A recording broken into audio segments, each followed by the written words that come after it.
Boom, boom, boom, boom. Welcome back to episode 2 of the 708 Benchmark Podcast. I'm Peter Augustiniak. I am joined today by Noah and Lucas Birchman. How's it going, guys? Going well. Good. How are you? How about you, Peter? Good. So we got a lot of topics to dive into. We got, LeBron officially 40 points against every team in the NBA. Very impressive. We got the NBA weekend review, which, there were a lot of good games this weekend. There's a lot of good games to look forward to this weekend. We got EMONI BATES dropping 41-7. I mean, impressive game considering how far he's come. Lenardi dropped his latest bracketology. We take a dive into the McDonald's All-American rosters. And finally, we end with our pick with our locks and underdogs of the week, just like last episode. So let's dive right into it. I think the first topic I really want to talk about, actually, before I get into the LeBron topic, I have to mention the Duquesne Loyola Chicago game last night. I mean, the fact that you have a food delivery guy, whether he's real or not, walking across the court, Duquesne's got to get their stuff together. You got to beef up the security. Exactly. How do you just let that happen? Yeah, ESPN just released. Apparently, it was a TikTok or YouTube prank because someone zoomed in. He had a mic on his. Yeah, TikTok. Or something. He came up on my TikTok For You page today. These TikTok pranks are going too far, dude. I don't care if it was a prank. Yeah, exactly. How are you just walking into an arena just because you say you have food for someone? ESPN just released a thing that Duquesne said today that they have beefed up their security protocols.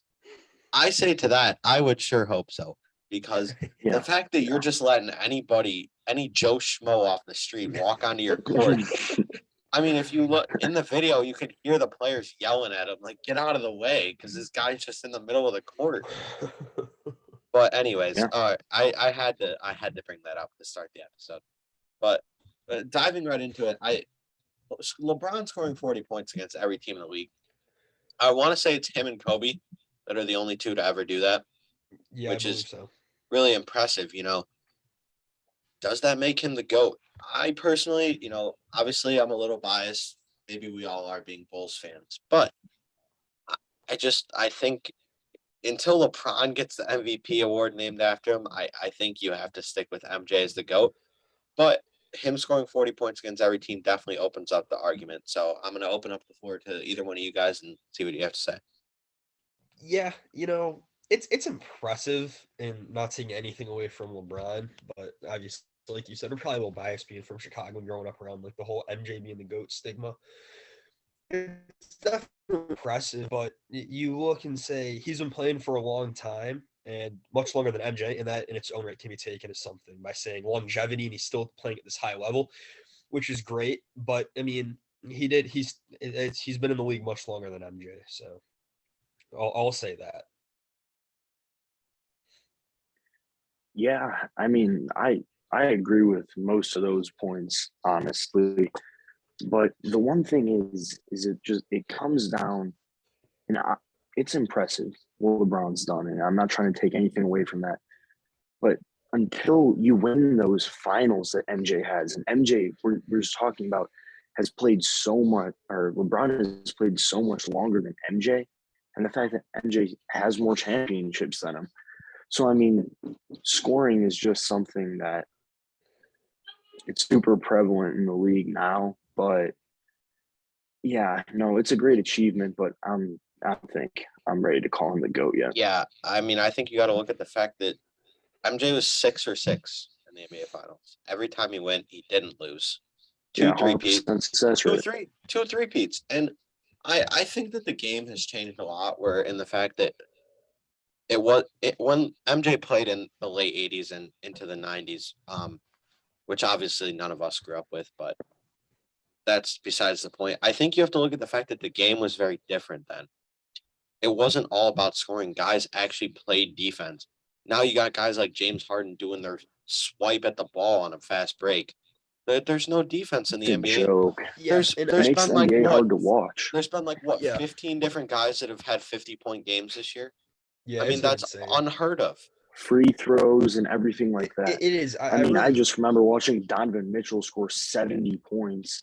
30 of them were free throws? Yeah. That was the hardest game to watch, like, that I've ever watched, and I'm watched Bulls games this year. Yeah. The one Yeah. yesterday are being Well, yeah, we'll get into that in brutal. a minute. Yeah.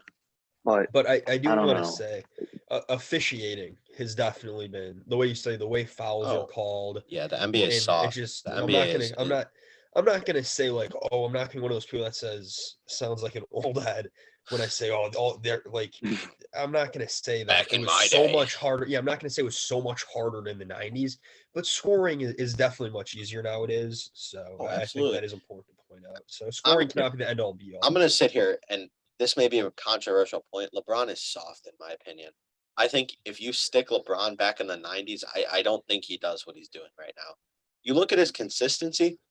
I mean, yeah, he's consistently dropped 26 points a game, every year over his career. Yeah, which is very impressive. Eh, I don't know if And I'd I call also The LeBron do soft. think defense it's just gets important. less and I think it's also important to understand that LeBron is such a good all-around player. And it's not just scoring with him. Like, he's a great floor general, good rebounder. The guy's pretty close to His- averaging a triple-double, I'd His basketball imagine. IQ is off the charts. Off the Yeah, charts. so LeBron is a great player, but I think when you're talking about the best of all time, I think the fact that LeBron has played so much longer and won less finals in way more attempts. Yeah. I mean, I think it speaks to MJ's Yeah. greatness, the fact that he never lost the finals. It does. It speaks to his clutchness too, being able to consistently win on the biggest stage. And Bron, MJ you could argue didn't- the whole yeah. team, like, oh, Bron hasn't had as good of teams, but I mean, he's played with D Wade, Chris Bosh, who are all stars and one Hall of Kevin Famer. Love and Kyrie. He's played with Kevin Love and Yeah. Kyrie. That was when K-Love was in his prime, so I don't think that argument has much. His stand Mickey Mouse anymore. ring he won with Anthony Davis. Yeah, exactly. Like, If we The even bubble count is that crazy, ring, man. I don't They were even know if playing we the count Heat, that like, ring. come on TJ now. Warren turned Yeah. into MJ during the bubble. Yeah. It was a wild time. Yeah. It will always be LeBron's Mickey Mouse ring. It Yeah. will always be his Mickey Mouse ring. Not discrediting the achievement because it's impressive. No. But I mean, do you're think still that- winning the NBA Finals, but it just wasn't the same. But Yeah, I really think that at the end of the day, MJ's the GOAT. I do, and You're I not- think until someone goes until 100% and yeah. wins 6 finals, I don't think you can. No, I don't say think it'll that. ever change. Yeah, But I mean, moving on from that, big week in the NBA. I want to start with the next Nets Sixers game from last night. Two top dogs in the East. Yeah. Ben good Simmons. game. Ben Simmons' first game in Philadelphia playing since he got traded from the 76ers. First shot attempt, absolutely airball the floater in the paint. Yeah, You know, it was a chippy game. I mean, you had Claxton and Embiid getting into it all night. Ben Simmons was in there chippy. He got a tech last night. I think that's a potential Eastern Conference Finals matchup. it definitely uses the star power the Nets have. So I mean, even if the Nets finish like the 4th or 5th team in the East, Mhm. the star power is there for them to be able to make a deep run in the playoffs. Yep. But yeah, it was a great game. Claxton played really well. I think he had 25. But the Nets need some other form of scoring. Like, you have KD and Kyrie, and Claxton's not always going to give you 25. Seth Curry's not always going to give you 32. They have So no depth, you in do my need opinion. you need more help scoring wise. They have no consistent bench depth. I think is they're going to be their issue come a 7-game series in the playoffs. Yeah. I do think that one of the things that might be overlooked with Claxton's game, obviously what he did, he always does that on the glass, and obviously a great offensive game, but he did a great job on Embiid. Fantastic. I mean, he held Embiid to 6 of 18 shooting, and you know Embiid's gonna just run into dudes and get to the line and get his points. You know that's gonna happen, but holding him to 6 of 18 from the field, I think that speaks to the Nets. And this game isn't the end all be all. If these teams end up playing in the playoffs, I think I would have to think the Nets. I like the Nets a little bit more. Yeah, I think Harden Because doesn't because I actually do think they have some pretty solid depth. Because you think when KD comes back and you have Kyrie, and I'm not a Ben Simmons fan, but I'm not going to hate on him as much as everyone else. But yeah, I think Seth Curry I'm not hating. can I'm just saying he doesn't score it. score. Well, I mean, 5 of 7 yesterday. I mean, 12, 5, and 5. You're thinking, 12, 5, and 5 is what like you should be able to score them in the NBA for your starting point guard on that team. I think And 12, I'm 5, not a and Ben 5 Simmons isn't. hater. I think 12, 5, and 5 isn't bad when you have Katie and Kyrie back fully I healthy. mean, well, yeah, but Yeah, but KD's with out. with When KD's KD out, out, I someone's got mean, to step. I mean, you're 6'11", you can dribble the ball Yeah. like a point guard. I mean, I feel like you need to be able to use your sizing in the lane. And like I True. said, he's a great defender, he's a great facilitator. So, Yeah, but if they need scoring, they can't just rely on Curry, who could have an off night because he's Yeah. a 3-point shooter. I think that team should be interesting to look at coming down the stretch back half of the season. I do like the subset. The way they, I mean, Maxey off the bench, 27. I mean, Harden and Embiid each had over 20. Harden was very efficient. Harden's been efficient this year. So Yeah, he's Melton's played. on 19. I think the fact that Harden doesn't have to be the main focus of the offense has worked well for his game. Yeah. I think he's got to stay healthy. Yeah, that's that, and that was going to be my next point, was that I think that the 76ers' biggest issue is that they have a superstar center who can't seem to stay on the court. Yeah. Consistently, at least. Yeah. I mean, you If need they health to stay win healthy, the they could win the East. Absolutely. I think so too. They're they one have of the few amazing teams that guard could play. actually win the East. Yep. Yeah. But moving on from that, we got the Grizzlies Warriors game last night. I personally didn't watch very much of that. Just didn't really have the time to. But you have the young up and coming Grizzlies against the, like we talked about last episode, the aging Warriors. So I'm a huge Ja Morant fan. I love Ja Morant. I think he's gonna only improve from here. I mean, he's constantly improving every game. You've got Triple J, who is getting better. Desmond Bain, outside shooter. Dylan Brooks, who's not playing terrible. My issue is, Steven Adams doesn't bring as much to the offensive end, but he's a great leader and brings a lot defensively. So, what are you guys' thoughts on that game? Well, I think talking about the other day, how the Warriors have been so up and down this year, just kind of searching for that consistency. They win at home, like they have been, against are the Grizzlies number one team in the West? They're up there. I think so. Yeah. I don't know if they're. Yeah. I think they are. Or they're up there, but still, the Warriors can beat anyone any given night. But man, the road struggles have been huge for them, as we all know. But I mean, Steph is not showing any signs of slowing down with his age. If the Warriors get in the playoff, like the play-in, I guess at this point, and that could be a dangerous team going forward. Obviously, is that they're the reigning NBA champs. Yeah, I mean, I look though at the Warriors and I say bench depth for what 22 bench points. I mean, come on, 22. That is awful. Yeah, you're putting all your scoring on Curry and Poole and it's and really Clay. at this point it's not. Shot 9 to 23. At this point, it's Curry and Poole, the only two guys that can score consistently for that team. Yeah, I mean, I don't necessarily know. I mean, I'm not concerned about the Grizzlies. I mean, it's not a great loss because the Warriors have not been amazing this year, but it's not a bad loss. I think the Warriors are a good team. You're not going to do anything in the NBA when you can't. They are the worst road team in the NBA. Yeah, and if you can't win on the road, if you can't win on the road, I mean, you play 41 games a year on the road. If you can't win on the road, you're not going to do anything. Yeah, I think Ja needs 7 threes for Ja. I mean, he made 2 of them, but He's 5 not. missed threes. I mean, that's not his game. He just needs to get in the side. I mean, he's better once he gets downhill and at the rim. He's So I don't think he unstoppable needs to when he take. gets Yeah, downhill. well, because that downhill opens up the 3-pointer because teams have to back off to play him for that drive downhill.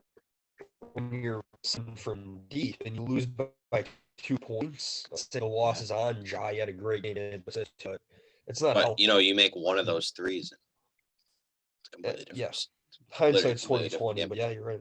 Yeah. Obviously, we have to talk about the Bulls' absolutely unacceptable loss to the Pacers. Yeah, You're What up 21. I think they were up Yeah. 16 at half. 21 was their biggest lead. And then TJ Brutal. McConnell. I mean, how do you let TJ McConnell cook you up? Doesn't make sense to me. You just can't beat bad teams. It's a problem. Zach LaVine has been terribly inconsistent this year. You see flashes like that stretch where he did not miss from three. And then you see last turns the night. ball over 7 times against the Yeah. Pacers. I mean, it was terrible. I mean, Yeah. just not being able to inbound the ball. It looked like I was watching bad like high school basketball. I was watching horrible. Andrew high school basketball. Yeah. Yeah. No, It but was it probably is. a better game. It is. It is bad. I mean, you had a chance at the end if you look past blowing the 21-point lead. Yeah. You had a chance to inbound it at the end. You not only you didn't like the look you got the first time, so you call a timeout, and then on top of it, then you turn the ball over. You have two cannot- different plays to drop, and then you turn it over. It's Caruso and Levine Oh yeah. turn the ball over way too much. That's all I want to say about that game. Last thing I want to say about that game, it's absolutely unacceptable to turn the ball over off an inbound out of a timeout. I mean, these are grown men playing NBA basketball. It's absolutely unacceptable. It is bad. It's really bad. And But it costs us the next. game. And you Yeah, can't yeah, lose let's- those games. But let's move on No one from wants to that talk one. about that. Yeah. Got some good games this weekend. You know, you got Sixers Nuggets on Saturday, which I think, you know, right now Jokic and Jamal Murray are day to day. As I'm a huge Jokic fan lately. I've become a huge Jokic fan lately, but that's nonetheless, I think that game is all dependent on if Murray and Jokic play. Well, absolutely.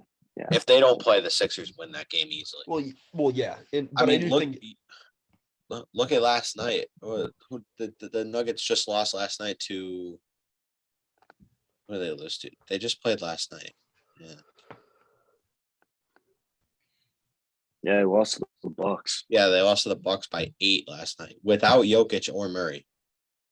Yeah, I think that the Nuggets, though, they could be a team, and I know this game coming up, I don't know if they're going to be fully healthy for it. So, I mean, obviously, regular season basketball doesn't matter. Let's be honest here. NBA regular season is the least meaningful regular season out of any major sport. But I do think come the playoff time, I think the Nuggets could be the favorite out of the West. Oh, absolutely. If they're healthy. I really do. If they're healthy. They play such I good agree. team basketball. I think they have great depth. Yeah. They do, yeah. They just have so many great pieces. Yeah. Jokic, potential 3-time MVP. Yeah, he's Peter's definitely a praying front for that runner as of three-peat right for now. some reason. I'm praying for that 3-peat right now. I don't get it. But Makes some sense. I'm hammering Jokic 3-peat. Yeah, well, I mean, it's possible. I think I love my. I don't think he'll be able to beat out Luka. Yeah, but I don't think he'll be able to beat out Luka. I think Luka is the MVP this year. It's gonna be Jokic or Luka. It's gonna be one of the international men. I love the Nuggets, and if I was, I think I'd have them as my favorite to come out of the West at this point in time. Just saying this, three-time MVP right here. 3-time MVP stuff, yeah, man. That's fact. Nah, I don't get the Jokic love. I remember Noah and I playing PlayStation when Jokic was in '83, and we were dropping triple doubles with him. So I'm a Jokic fan. What can I say? Moving on from that game, we got Clippers Cavs on Sunday. Fun game, actually. It's based on injuries, man. It's again. I mean, that's just the story of the entire NBA season. I mean, you can't really even look forward to a ton of NBA regular season games just because all the superstars sit out, rest, load management, phantom injury. Yeah, did you guys see that Jimmy Butler thing with that kid who the kid from Argentina, yeah. That's brutal. No, if I see load management on Twitter one more time, I'm gonna lose my mind. There needs to be some restrictions around it. Like you can't do it for away games. You can't pay these guys $40 million a year to only give you 50 games. But 50 games only need to make the playoffs. And well, then once you make the playoffs, that's when basketball gets fun. And you have to think about where the owners are coming in here, or not even owners, but higher up than the coach, and saying that, I mean, that's a heck of an investment, putting that much money into someone. For a guy who's going to give you half an NBA season. Look at Kawhi. But you got to think about it. The NBA regular season doesn't matter. It matters you get into the playoffs, and then you perform well in the playoffs. So, I mean, if you're looking at it from an investment standpoint of a player, you're paying them to win championships, not Yeah. win regular season Yeah. games. That's true, but I do think there needs to be something done, whether it's you get- shorten the NBA season or have like a little like some type of bragging right thing in the middle of the year that you get like I money know or I've bonus money. seen a lot about mid-season tournaments. Yeah, I don't necessarily know if I like the idea of a mid-season tournament because I'm just not It won't used to do it. anything. But yeah, that's what I'm saying. Guys will just sit out the mid-season tournament. Like it's not. But there needs to be something It's just done not because something huge to look for.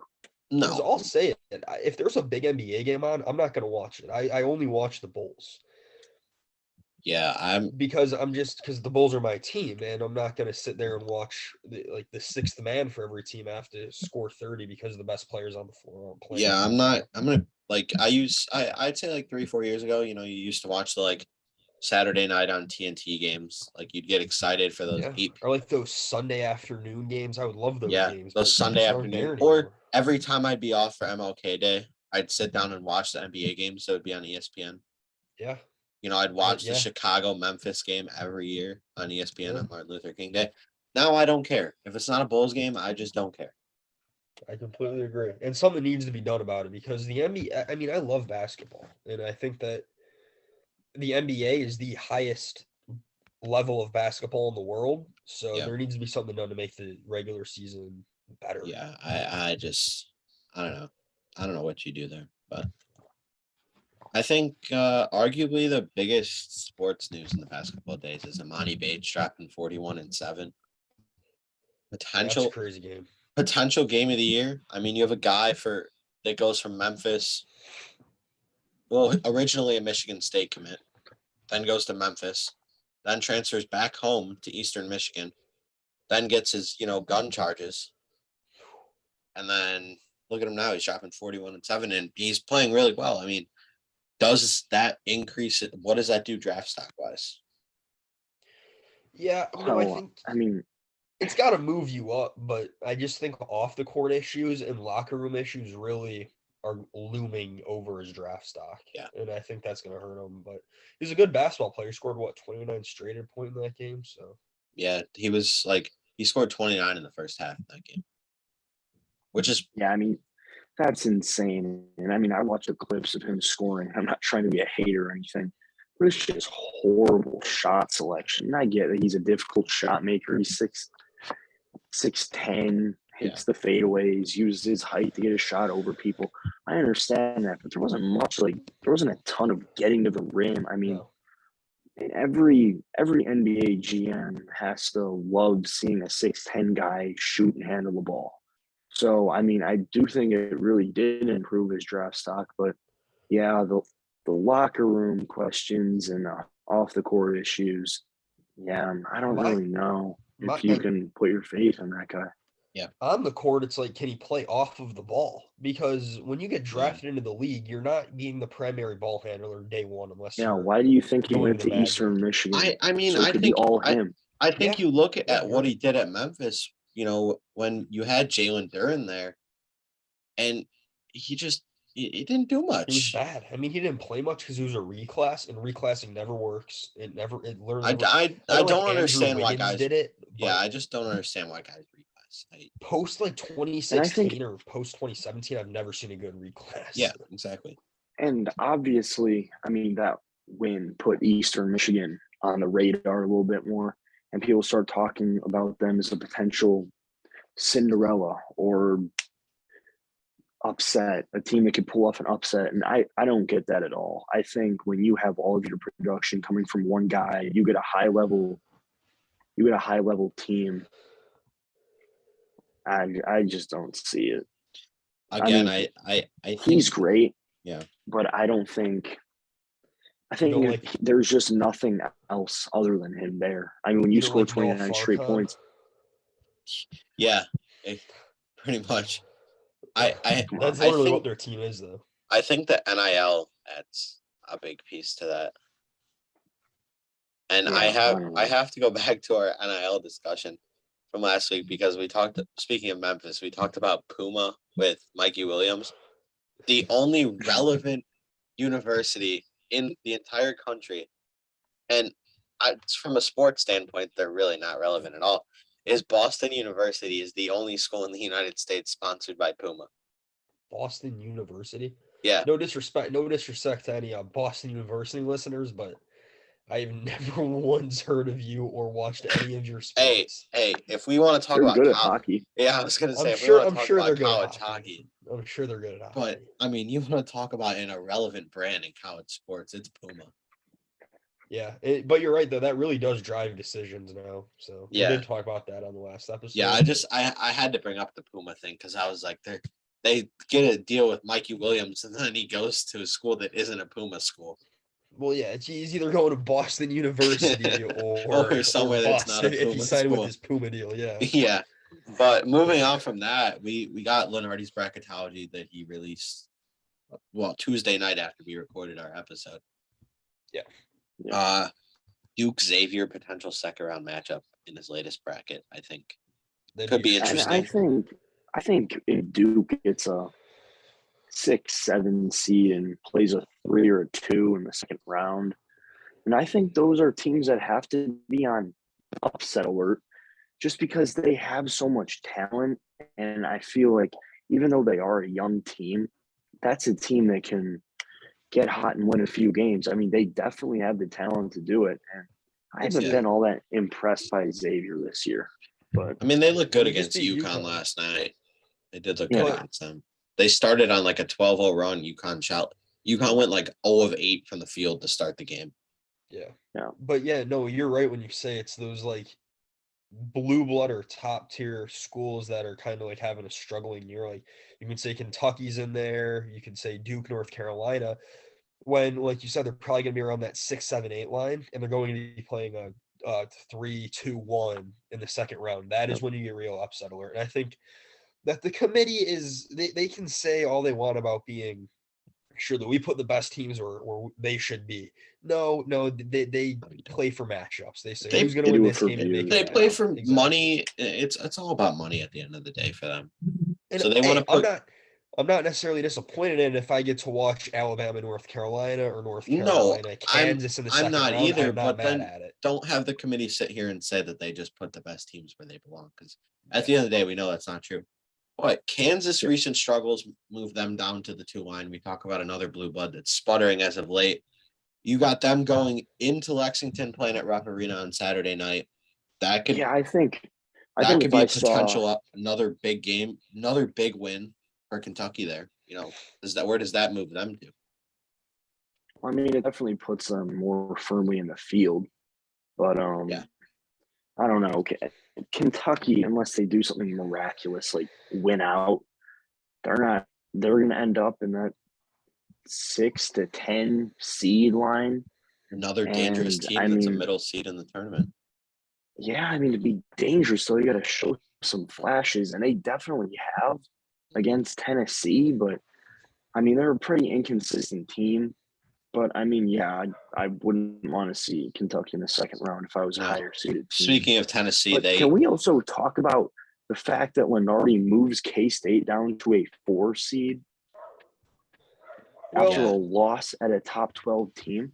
Yeah, it's Lenardi's definitely been super low on them all year because a lot of other bracketologists had them on the 1 line, and Lenardi had them as like the last 2 seed. Yeah. The guy's a moron.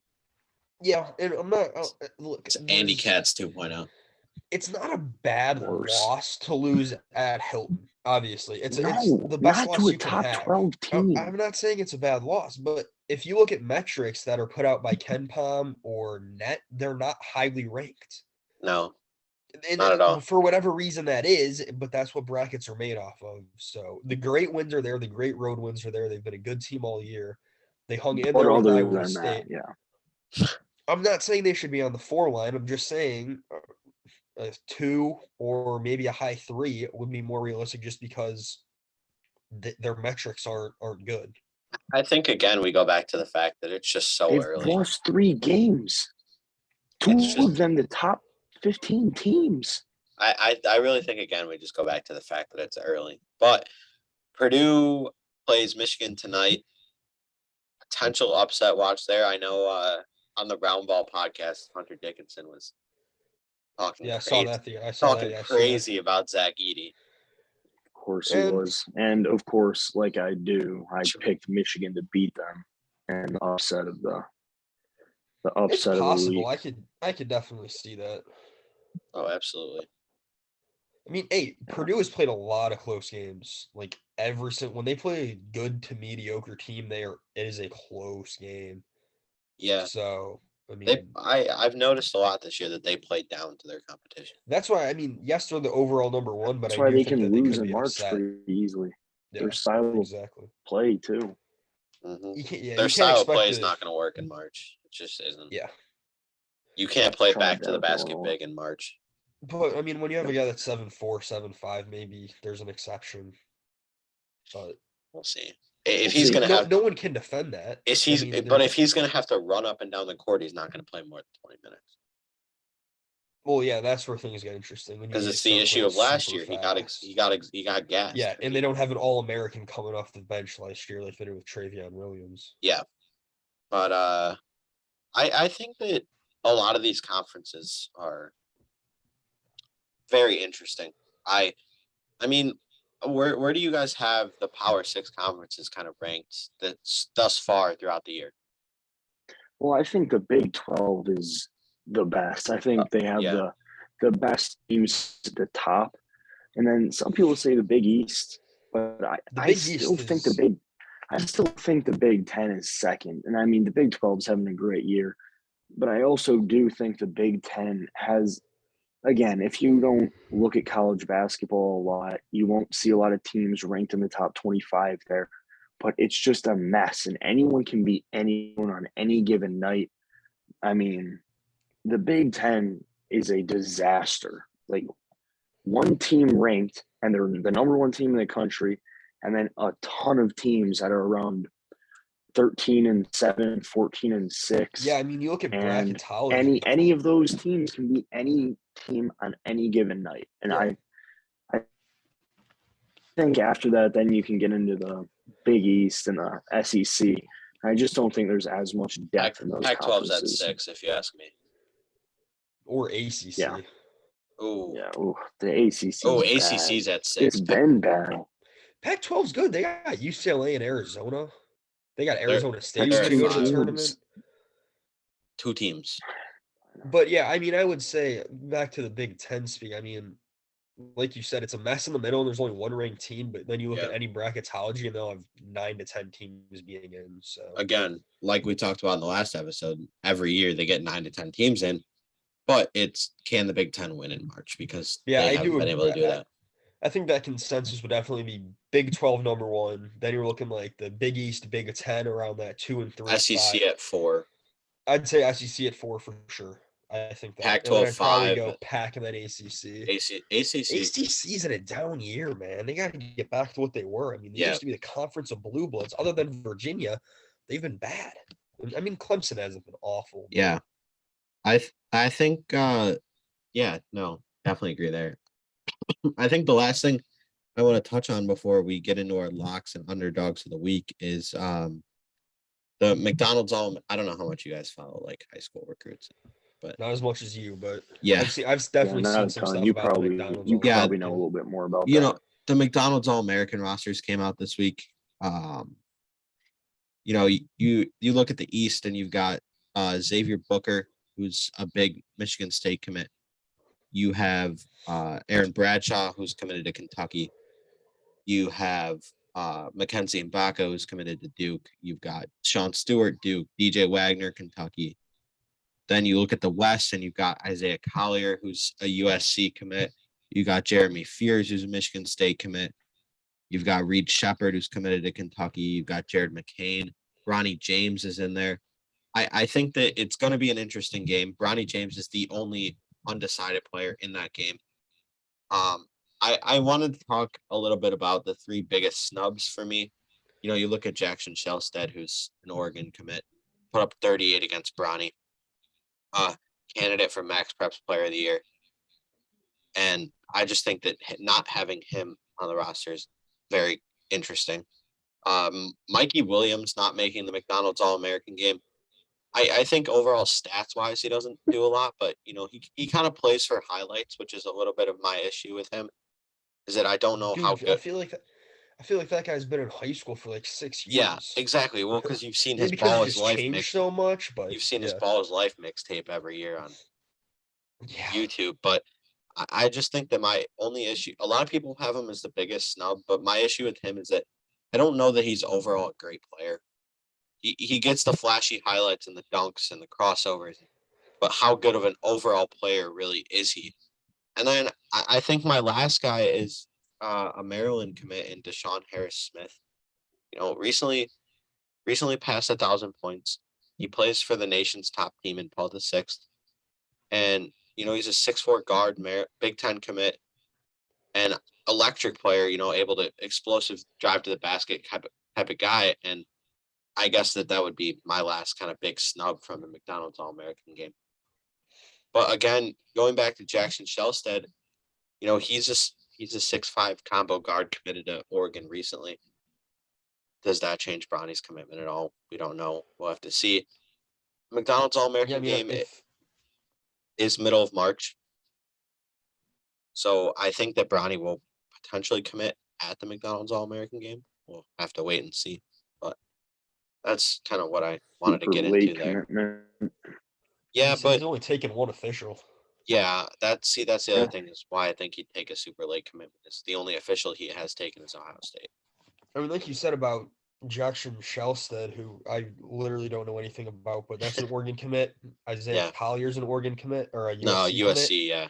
So I mean, those are two of the three teams on Bronny's list Yeah, that now and have both high-ranking yeah, guards in their Isaiah backcourt. Collier So is in the All American game. Shellstead should have been in the All American game, in my opinion. But yeah, moving on from that, we get into our locks and underdogs of the week. I'm gonna start us off with my college basketball lock of the week, and I'm going St. Mary's over BYU. I think St. Mary's is a very dangerous team. They're ranked, I want to say, 20 in the country right now.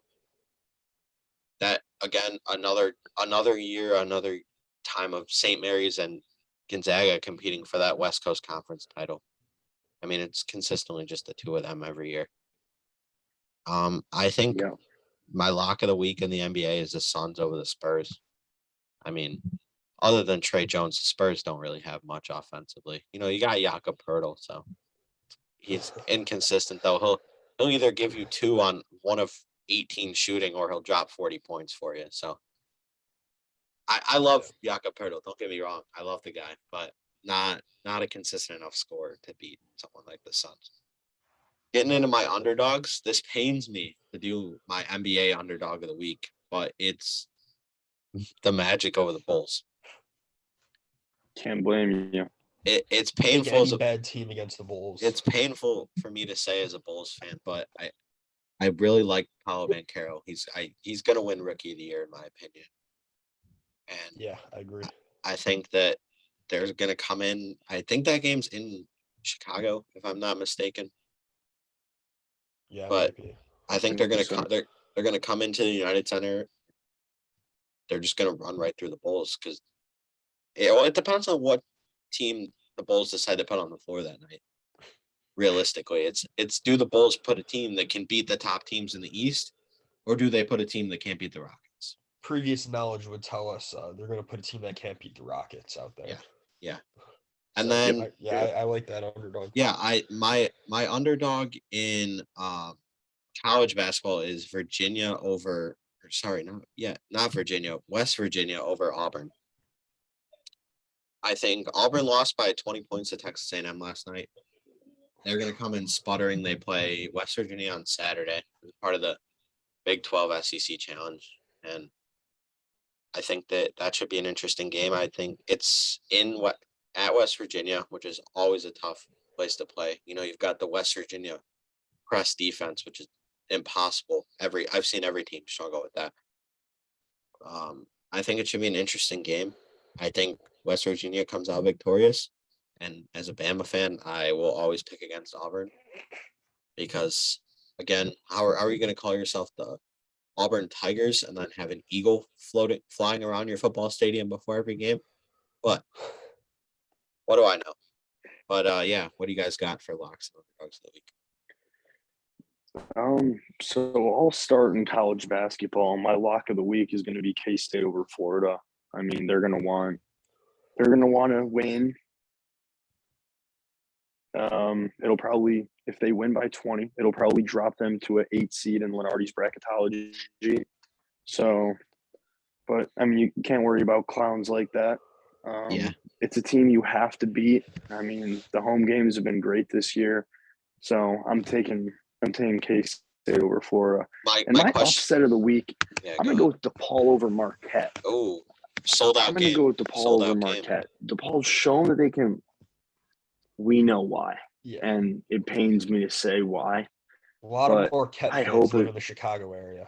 Yeah. Yeah. But DePaul's shown that they can hang close with. I know it's really hard to trust DePaul right now, but yeah.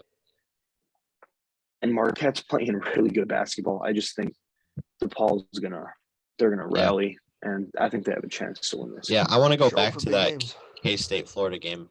Two questions there. One, are you going to be in attendance for that game? Absolutely, yes. All right. And my second thing is, what's your stat line for Keontae Johnson? First game against Florida since his collapse on the court. What do you think he does? 18 points, 9 boards, 3 assists. All right. Yeah, I personally think he has a big game against Florida this weekend. Yeah. But yeah, what else? He's at the top of everyone's scouting report. Yep. Even with Noel. So you see they bring a ton of double teams on him. But moving to the NBA, I think my lock this week is going to be the Bulls against the Hornets. I'm taking the Bulls. I would hope so. I would sure hope so. The Hornets show. Why does this feel like an underdog pick? It feels like an underdog pick because of how bad the Bulls are. The Hornets have won like 5 games at home all year. They don't show up to practice. I'm just going to say the Bulls and then the Hornets show up to practice once a month. So yeah. Well, hopefully the Bulls can get back on the right track and put the last game behind them. Put the Pacers. But going to the upset of the week, I think the Magic get the heat in South Beach. I've been more impressed with the Magic lately, and I can really see they have some really good young talent. And that team is just a couple of years away from competing, I think, for a playoff spot. Nothing really against the Heat, but I think the return of Jonathan Isaac gives the Magic some defensive versatility, helps them out offensively as well. I like Cole Anthony, and I hate to say it, but Franz Wagner's been playing really well this year and been really efficient. I think the Magic are a sneaky team that can pull up an upset this weekend. Yeah, college basketball I'll start with. For me, my lock is Iowa State over Texas Tech. Iowa State coming off a big win against a top 5 K-State team. Texas Tech has been the worst team in the Big 12, so I think that's pretty easy. Is that game at home or in Lubbock? They're in Lubbock, I believe. I'm like 90% sure. But Lubbock, I still think Iowa State. Yeah. Iowa State plays amazing defense, and there are some road warriors. Defense travels. So.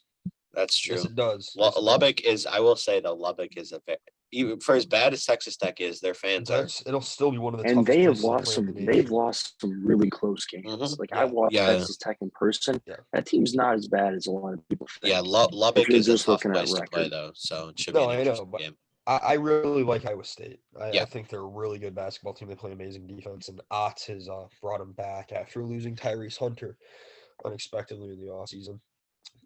My college basketball underdog will be, I'm staying in the Big East. Remember last week my underdog was Xavier over UConn, which did hit. Yeah, I picked UConn. I went 3-1. I went 0-3 for my last episode. We'll see the Kansas Kentucky game. Are you picking DePaul too? But no, I am actually reversing, and I'm taking Creighton over Xavier. Creighton struggled early, and they're in Omaha, but Creighton struggled early in the year. Tough They place just to put play. up like 100 or was something on St. John's. So I think Creighton can be coming back a little bit. I think they get a nice little ranked win against Xavier. And then moving on to the I have NBA. I was told Baylor Shireman was the next coming of LeBron by John Rothstein this I have to go back offseason. to Noah's DePaul comment really quick and just point out the fact that they lost to Georgetown, and Georgetown got their first Big East conference win since Shut up, Peter. They weren't December of trying. 2019. But yeah, moving on. Go ahead.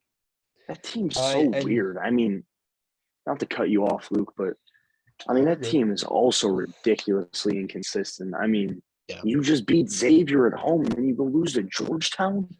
Wasn't win a game in 30 games? Hey man, the nation's Luke, capital is a tough place to play. Yeah, it's no, it's not. not.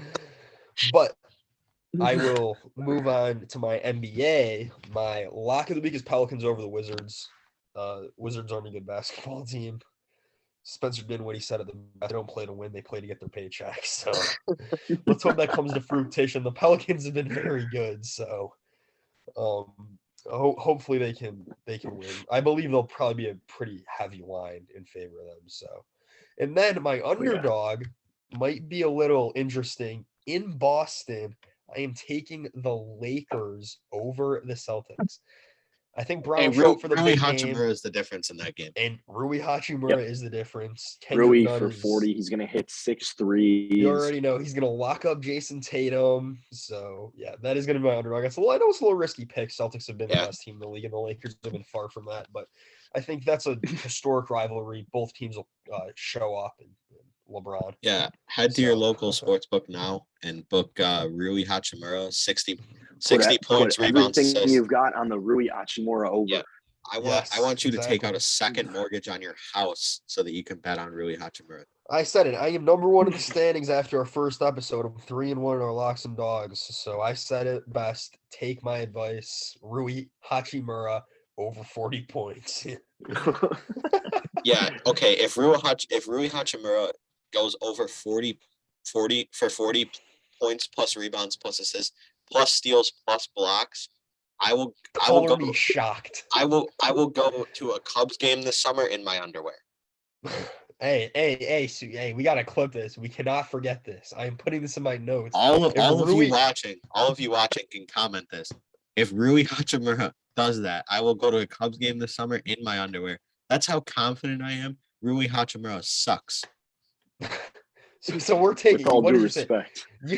No respect to Rui. You said the over of points, rebounds, assists, blocks and steals. Over 40. So the 5 major categories. He's got to go over 40. He needs to go over 40. Got technical difficulties with Lucas there. Yeah, I have zero respect. No, I have zero respect for Rui Hachimura. Rui's not a bum player.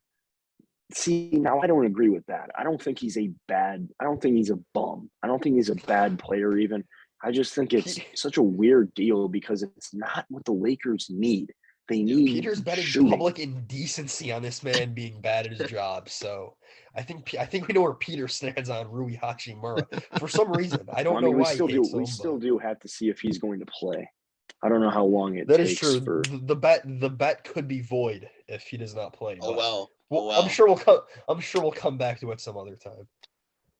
Probably. Yep. There'll probably be another Rui Hachimura game that I'll place this bet for. Probably. But all right. Well, I think that's all we got for this week. So looking to release episode 3 next Tuesday. So like and subscribe, and we'll see you next week. Yeah. Yep. Thank you.